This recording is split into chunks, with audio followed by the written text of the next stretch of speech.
allons enseigner sur l'unité au sein de l'Église. Parce que sans l'unité au sein de l'Église, il est tout simplement impossible de réussir. Alléluia. Pourquoi l'unité est-elle si importante? Parce que le Seigneur a fait de nous ses disciples. Et s'il a fait de nous ses disciples, il nous a envoyés en mission pour réconcilier le monde avec lui en préparation de la noce. La noce, il nous dit que Christ viendra chercher son Église, une Église préparée par le Saint-Esprit qui sera sans tache, sans ride, sans défaut. Le caractère essentiel de cette Église, sans tache, sans ride, sans défaut, c'est une épouse à l'image de l'époux, c'est-à-dire la manifestation de l'amour de Dieu. Quelle est la mission? Matthieu 28. Lis le verset 18 à 20.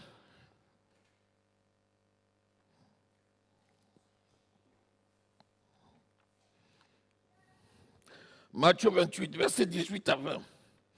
Jésus s'étant approché, leur parla ainsi. Tout pouvoir m'a été donné dans le ciel et sur la terre. Allez,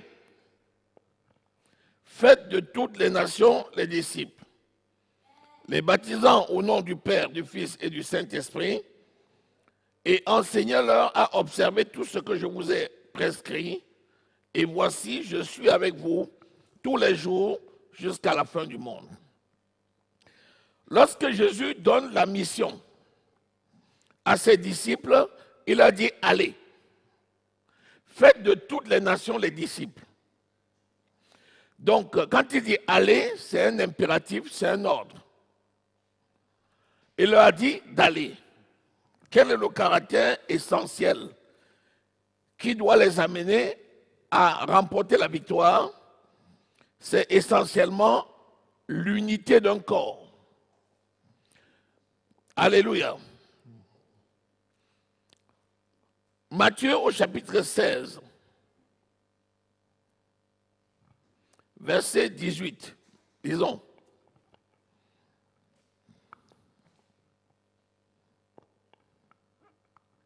Et moi, je te dis que tu es Pierre, et que sur cette pierre, je bâtirai mon église, et que les portes du séjour des morts ne prévaudront point contre elle. Voilà. Si le Seigneur a donné une mission à l'ensemble de ses disciples, d'aller faire des nations des disciples, il se retourne vers chacun et il donne une mission individuelle. Pourquoi?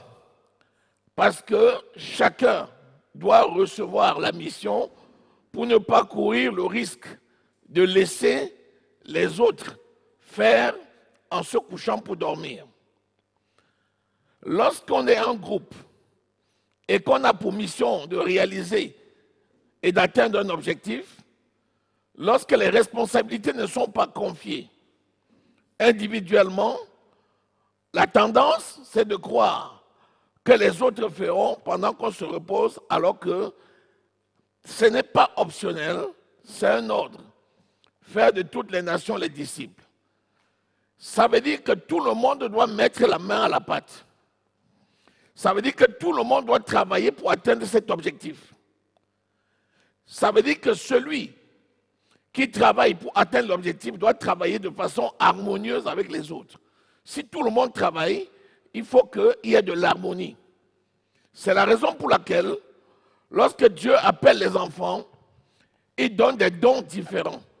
Quand tu lis 1 Corinthiens au chapitre 12, il dit, tout le monde a-t-il les mêmes dons? Non. Chacun tient de Dieu un don particulier. Pourquoi? Parce que les dons sont pour l'utilité commune. Tu apportes ton don ou tes dons, j'apporte les miens, nous les mettons ensemble, nous sommes plus forts et nous atteignons l'objectif. À partir de là, nous comprenons que la mission d'un disciple, c'est d'aller faire ce que son maître lui a confié en harmonie avec les autres. Cela ne peut pas se faire seul. Pourquoi? Parce que la noce aura lieu. Si les critères pour être éligible, c'est d'être parfait en Christ, c'est parce qu'il faudrait que l'Église soit sans tache, sans ride et sans défaut. Et quand il vient, s'il se trouve qu'il y a une personne qui est susceptible de provoquer la gangrène au sein du corps, cette personne sera ôtée. C'est pour ça qu'il dit que s'il se trouve au milieu de vous, quelqu'un qui en se disant frère cause la division, ôtez cette personne du milieu de vous. Parce que cette personne ne travaille pas à l'unité du corps. Donc cette personne ne mérite pas de participer à la noce. Alléluia.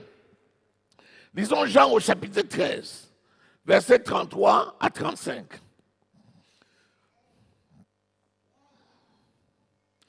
Jean 13, 33 à 35.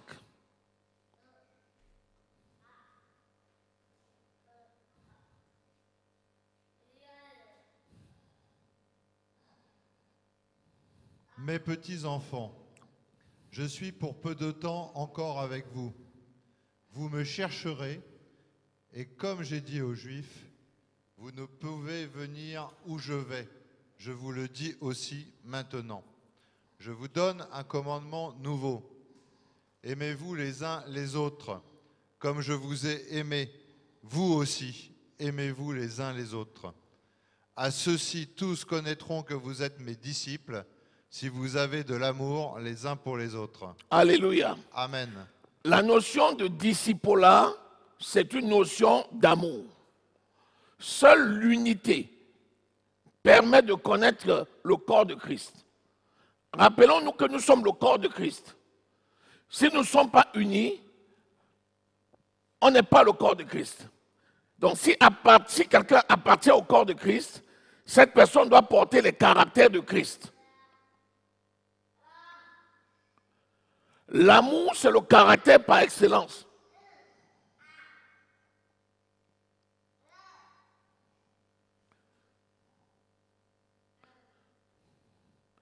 C'est le caractère par excellence de Christ. Donc, si quelqu'un ne porte pas le caractère de Christ, il ne rend pas le corps de Christ harmonieux. Et si le corps de Christ n'est pas harmonieux, on ne peut pas reconnaître le corps de Christ. Alléluia. On ne peut pas reconnaître le corps de Christ. Relisons Matthieu 20, Matthieu 28. Lis le verset 20.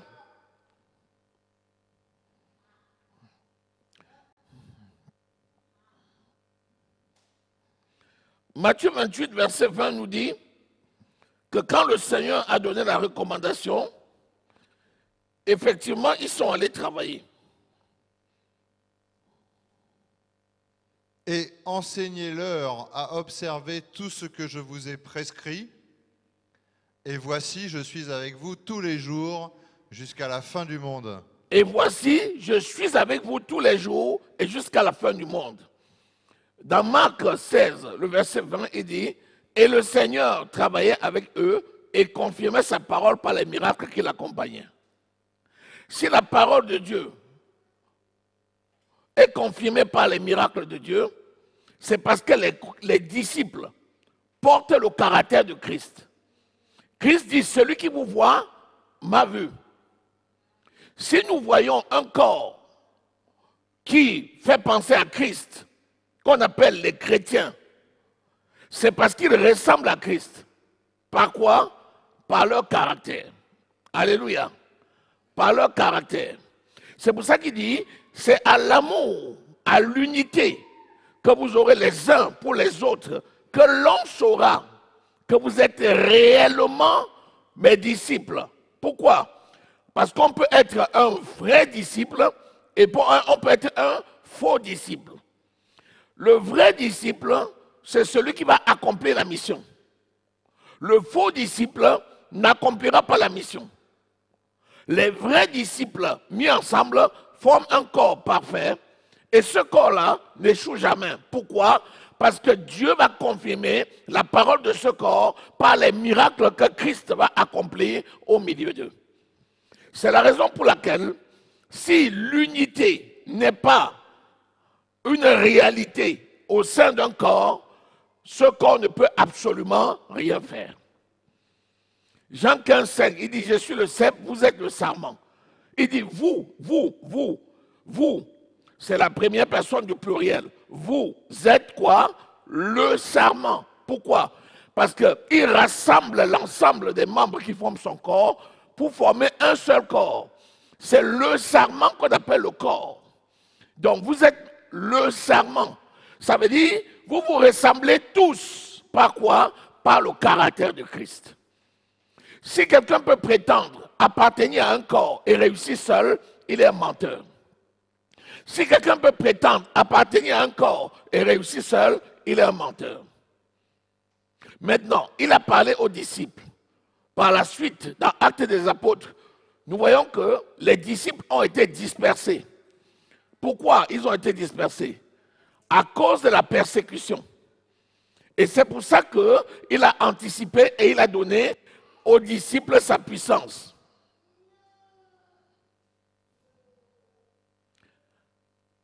Alléluia.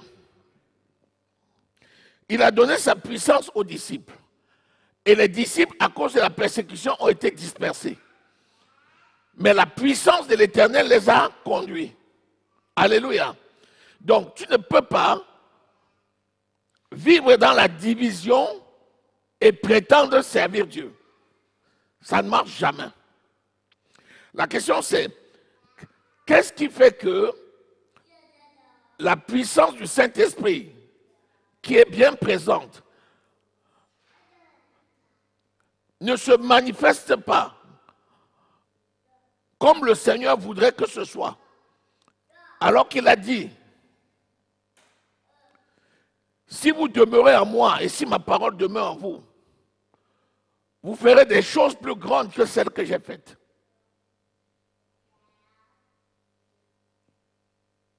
Si vous demeurez en moi et si ma parole demeure en vous, vous ferez des choses plus grandes que celles que j'ai faites. Pourquoi aujourd'hui, ce n'est pas aussi courant de voir les miracles qui s'étaient produits au temps des apôtres, alors que le Seigneur a promis que dans les derniers temps, il répandra son esprit sur toute chair. Et la puissance va accompagner son évangile. Qu'est-ce qui explique aujourd'hui que la puissance de l'évangile n'est pas aussi manifeste que ce que le Seigneur a dit? C'est le manque d'unité au sein du corps de Christ. C'est les divisions de l'Église qui sont responsables de la situation actuelle. Les divisions se trouvent à tous les niveaux. Les divisions entre les églises, les divisions au sein de la même église, les divisions au sein des groupes de la même église, et l'ensemble est gangréné par les rivalités. Alléluia. Les rivalités provoquent quoi? Provoquent la mort. Un peuple divisé ne peut subsister. Un peuple divisé ne peut subsister. Un peuple divisé ne peut subsister. Mais pourquoi il y a des divisions? Parce qu'il y a des rivalités. Pourquoi il y a des rivalités? Parce qu'il y a des jalousies.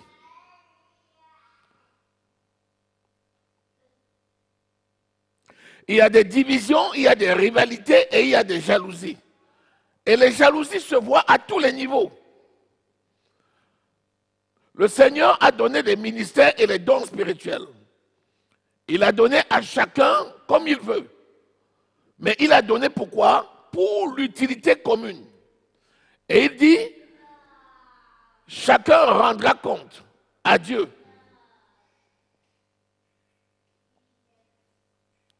Chacun rendra compte à Dieu.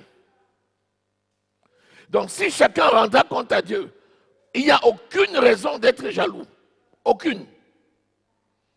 Parce que celui qui aura beaucoup reçu, il lui sera également beaucoup demandé. Celui qui aura peu reçu, il lui sera peu demandé. Donc, à la limite, si quelqu'un a la compréhension de la chose, personne ne peut solliciter davantage s'il n'a pas encore accompli le peu qui lui a été donné. C'est pour ça que les gens ont une mauvaise compréhension des dons spirituels et les gens font un usage erroné des dons spirituels. Les gens ont les dons spirituels non pas pour servir le Seigneur, mais pour se faire voir. Les gens utilisent les dons afin que le monde sache qu'ils sont là, pas pour faire connaître Christ. Les gens ne sont pas au service de Jésus en utilisant les dons pour amener les âmes à Christ. Puisque Matthieu 28 nous dit, la finalité c'est de faire de toutes les nations les disciples, et les dons qui ont été donnés, les prodiges et les miracles qui accompagnent ceux qui ont cru, ont pour finalité de confirmer la parole et aider le monde entier à venir à Christ. Si les gens ont compris ça, c'est Christ qui est quelque chose. Ce n'est ni celui qui sème, ni celui qui arrose, mais c'est celui qui fait croître. Celui-là, c'est le Seigneur. Donc si je vis, ce n'est plus moi qui vis, c'est Christ qui vit en moi. Si donc je vis pour Christ, tout ce que je fais, c'est pour Christ. Et donc si tel est le cas, je dois me réjouir avec ceux qui se réjouissent. Je dois prier avec ceux qui prient. Je dois travailler avec ceux qui travaillent. Et je ne dois pas chercher à obtenir forcément ce que l'autre a obtenu par motif de jalousie. Or, c'est la jalousie qui provoque les rivalités. Et lorsque les rivalités sont constatées, elles vont entraîner quoi? Des conflits. Et les conflits entraînent l'échec. Les rivalités entre les dénominations, les rivalités entre les églises, les rivalités entre les ministres, les rivalités entre les personnes, les rivalités qui font que aujourd'hui la puissance de Dieu manifeste n'est plus d'actualité. Il y a aujourd'hui une telle rivalité et une telle division que même lorsque le Seigneur utilise puissamment quelqu'un, un serviteur, ça fait l'objet de suspicion. Non pas dans le monde seulement, mais parfois même dans l'Église, où un groupe accuse l'autre groupe de ne pas venir de Christ, où on accuse tel serviteur de ne pas venir de Christ. Et tout ça fait que l'unité n'étant pas là, la parole ne peut pas s'accomplir. Comment amener le monde à Christ? Un peuple divisé ne peut subsister. S'il n'y a pas l'unité du corps, il n'y aura jamais le réveil. Prenez des exemples très simples pour l'illustrer. Si quelqu'un travaille pour le Seigneur, ça veut dire que sa seule récompense et sa seule nourriture, c'est de faire la volonté de Dieu, c'est-à-dire d'être au service de Dieu. Mais comment ça se fait-il que, malheureusement, les gens ne travaillent plus comme ça? Parce que les gens travaillent pour être vus. La Bible dit que si quelqu'un travaille pour être vu, il a sa récompense. Maintenant, il faudrait qu'on différencie la nécessité d'être unis de l'œcuménisme. Ce n'est pas parce qu'il faut être unis que nécessairement on va se mettre tous forcément ensemble, quels que soient les comportements de l'autre. Loin de là. Puisque la parole de Dieu te dit, si tu vois quelqu'un qui provoque la division, ôte-toi du milieu de cette personne. Mais si tu vois aussi quelqu'un qui ne prêche pas la parole, tu ne peux pas te mettre avec elle. Si tu vois quelqu'un qui adore les idoles, tu ne te mettras pas avec elle. Mais nous voulons dire quoi? Nous voulons dire qu'au moins au sein d'une entité, des personnes qui ont établi une charte et qui respectent toutes la même charte, ces personnes devraient travailler ensemble et on devrait voir le produit de leur travail. Si 2 ou 3 personnes se mettent ensemble pour travailler, ils se donnent la main d'association et ils se disent, maintenant nous sommes des partenaires pour travailler ensemble. Ces personnes ont le devoir de se soutenir mutuellement les uns les autres. Ils ont le devoir de s'encourager les uns les autres. Ils ont le devoir de prier les uns pour les autres. Ils ont le devoir de soutenir les uns les autres. Ils ont le devoir d'aller dans la même direction. Mais qu'est-ce qui se fait qu'aujourd'hui, dans le monde entier, cette mission est en train d'échouer cruellement, c'est à cause des divisions. Donc, je veux bien que 2 ou 3 personnes se mettent ensemble. Le Seigneur dit, là où 2 ou 3 sont réunis en mon nom, je suis au milieu d'eux. Le Seigneur n'a jamais dit que tout le monde va se réunir ensemble. Il n'a jamais dit ça.